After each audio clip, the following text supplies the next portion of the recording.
Hello అండి, నేను doctor R Venkateswarlu, MD general medicine, senior consultant physician, Sri Deepika hospital, Karimnagar. ఇప్పుడు మనం ఎండాకాలం గురించి తెలుసుకుందాం. ఎండాకాలము అంటే టెంపరేచర్ సర్టెన్ టైం లెవెల్ కంటే పెరగడం. దానివల్ల ఏమవుతుంది, ఎండకి మామూలుగా ఏ జీవమైన మనిషిలోని ద్రవ పదార్థాలు మొత్తం చెమట రూపంలో బయటకు వెళ్ళిపోతుంది. సో మనకు దీనికి ఎట్లా మనము జాగ్రత్తగా ఉండాలి.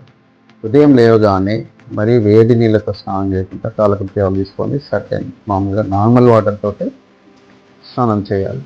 బయటకు వెళ్ళి మనం ఎండలో పని చేసేవాళ్ళు ఎండ కాకముందే ఉదయం 7-8కి వెళ్ళి మళ్ళీ 11కి వచ్చేసి ఇంటికి వచ్చేసి రెస్ట్ తీసుకొని సాయంత్రం 4 తర్వాత మళ్ళీ పనికి వెళ్ళాలి.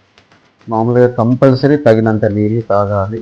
ఎంత నీళ్ళు సరిగా తాగాలంటే మనకు యూరిన్ సఫిషియెంట్ వస్తుంది అనే ఇండికేషన్ మెయిన్ ఇంపార్టెంట్. ప్లస్ నాలుక ఎప్పుడు కూడా తడిగా ఉండాలి, అంత సగినంత నీళ్లు తాగాలి. ఒకవేళ ఎండలో తిరిగే ముందు తిరిగే అలవాటు ఉన్న వాళ్ళకి కంపల్సరీ చర్మ సంరక్షణ కోసం సన్ స్క్రీన్ వాడాలి. కంపల్సరీ ఆహార పదార్థాలు కూడా వేడిగా ఉన్నప్పుడు మాత్రమే తినాలి.